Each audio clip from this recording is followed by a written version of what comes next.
Plaisir pour beaucoup de nos auditeurs. Les commentaires sont presque dithyrambiques. Il y a toujours beaucoup de questions et chacun est très intéressé par le sujet qu'on va justement aborder aujourd'hui. Où en est-on économiquement? Alors d'abord, première question, Jacques, sur la situation économique de l'Union européenne. Il semble qu'il y ait un impact important de la crise énergétique, un effet boomerang très fort des sanctions que l'Union européenne a appliquées à la Russie. Elle vient d'en refaire un nouveau paquet, contrairement aux États-Unis. Alors, où est-ce que ça mène l'économie de l'Union européenne, ces points particuliers?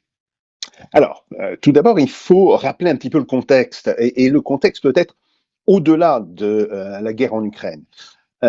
Quand l'Union européenne a été créée, c'était censément pour apporter un surplus de croissance aux pays européens, aux pays membres. Bon, on disait notamment que l'entrée des pays de l'Europe de l'Est allait fournir des gains en termes de productivité et de croissance importants. Qu'est-ce qu'on constate?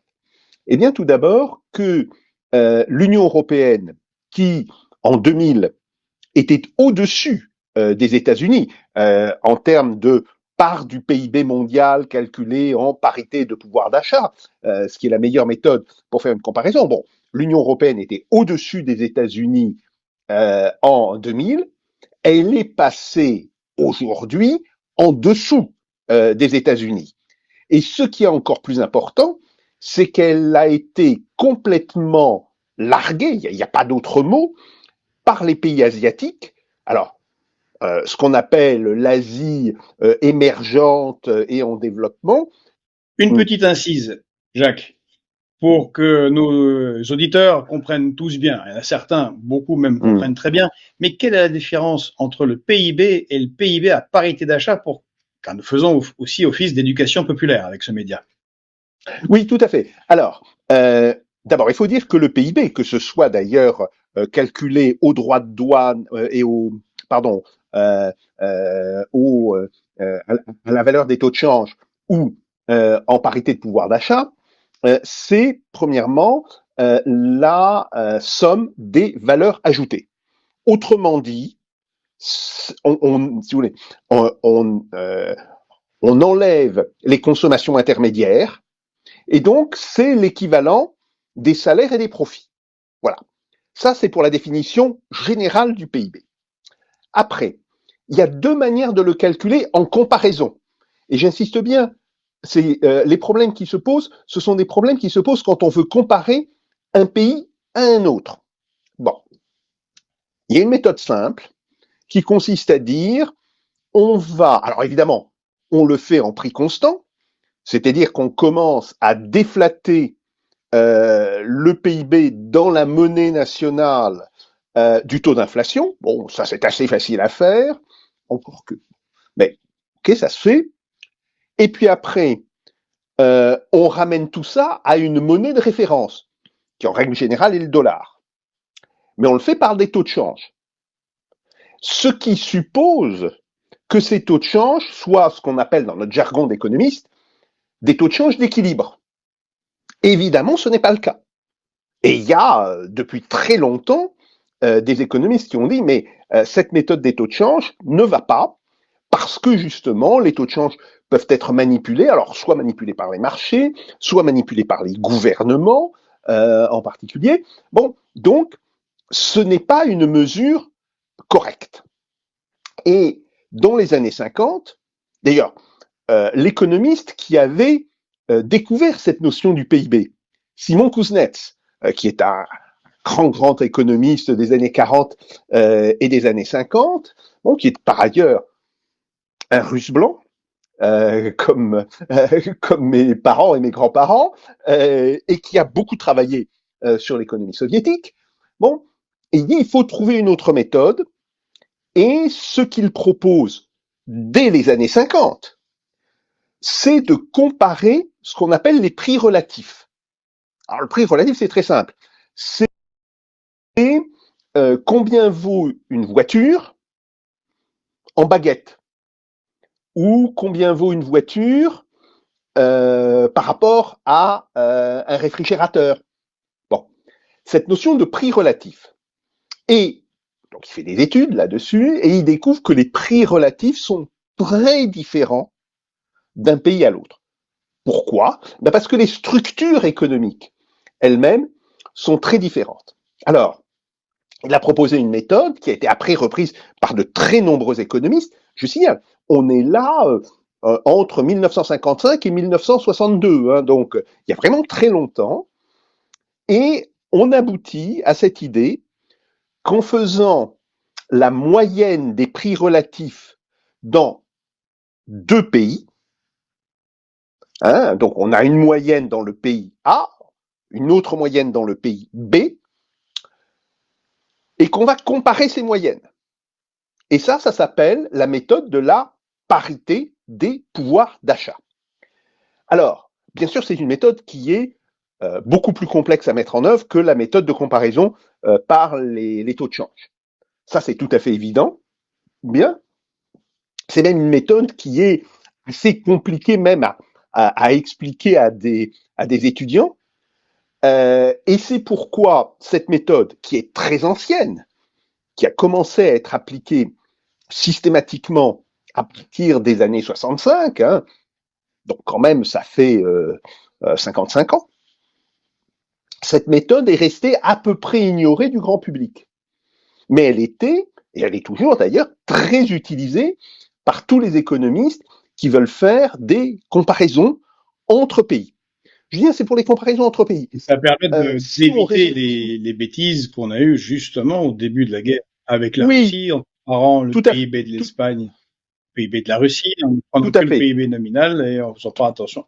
Ne parlons même pas de la structure du PIB, qui est encore un autre sujet.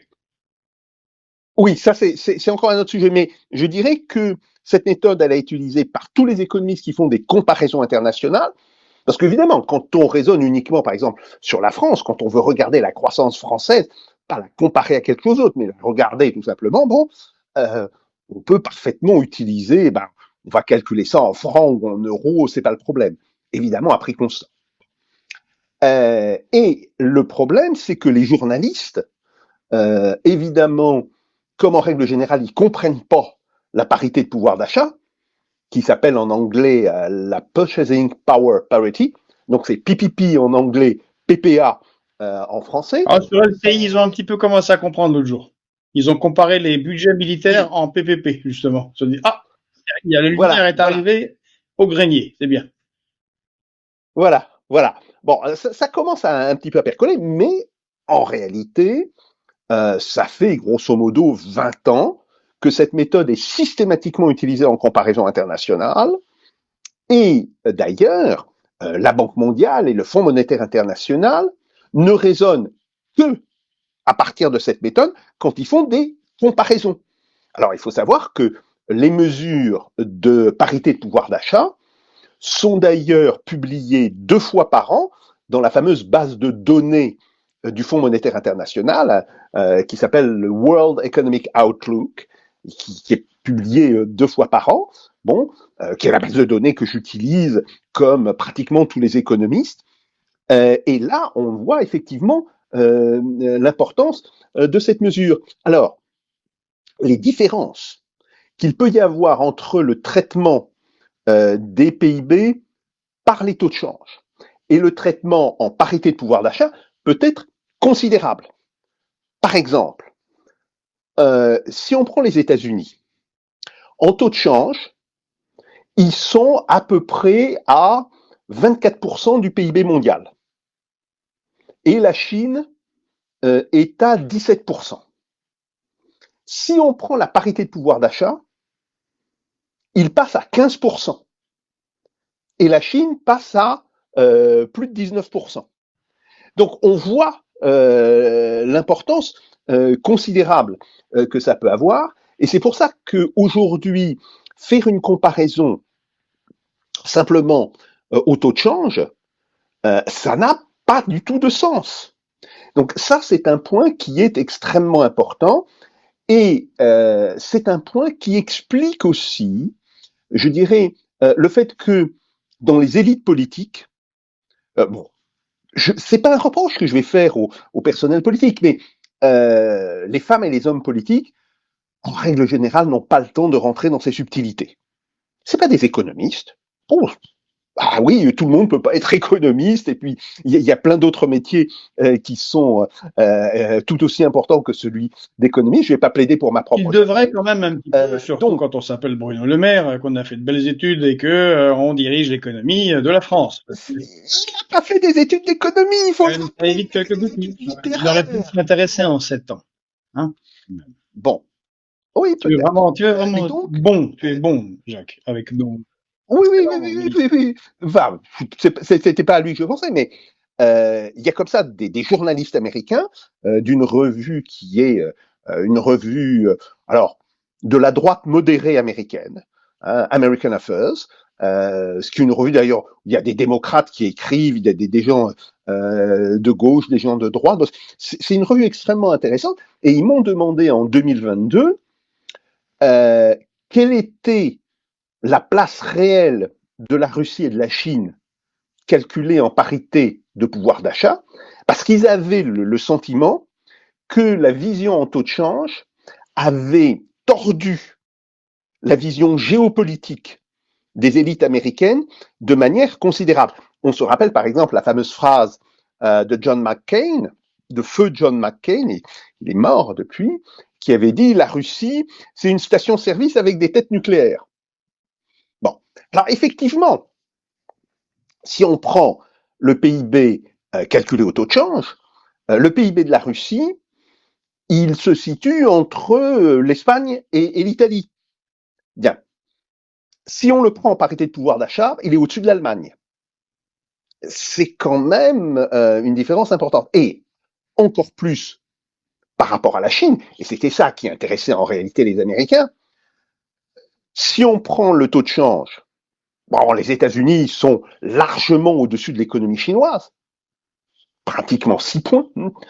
Mais si on prend la parité de pouvoir d'achat, ils sont sous l'économie chinoise depuis 2017. Et donc, voilà, j'ai fait cet article, il a été publié dans le numéro de novembre 2022 de la revue d'American Affairs. Et en réalité, quand on parle à des économistes qui sont spécialisés dans la question, que ce soit les collègues du Fonds monétaire international, que ce soit des économistes de la Banque mondiale, que ce soit même des économistes qui travaillent pour le département d'État aux États-Unis, bien, eux, ils étaient tout à fait au courant.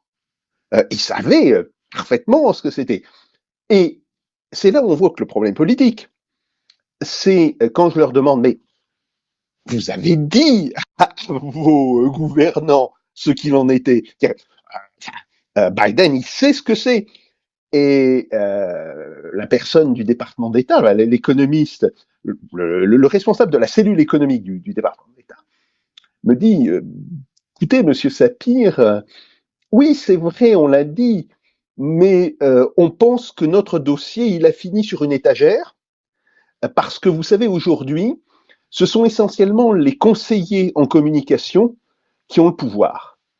Et ce qu'il me disait sur les États-Unis, j'ai bien peur que cela s'applique aussi aux différents pays européens, et peut-être même encore plus dans les pays européens, où on a le sentiment que ce sont essentiellement des chargés en communication qui ont l'oreille des ministres et non pas des gens qui ont un degré d'expertise réel sur la question. Bien, merci pour cette explication, c'est très utile. Et pour aller dans ton sens, c'est pour ça que tout change quand un pays a un Mishustin comme Premier ministre. C'est pas exactement la même chose que les autres. Hein. Ça, tout de suite, on a quelqu'un qui comprend de quoi il parle. Oui, Et tout à fait. on n'y prête pas assez attention. Et donc, je t'ai un petit peu hijacké, détourné. Donc, on en était donc, Jacques, à ce graphique de la part dans le PIB mondial, et tu nous montrais, voilà, donc une descente de l'UE et des États-Unis, à une montée forte de l'Asie, de la Chine, légère de l'Inde et une sorte de stagnation de la Russie.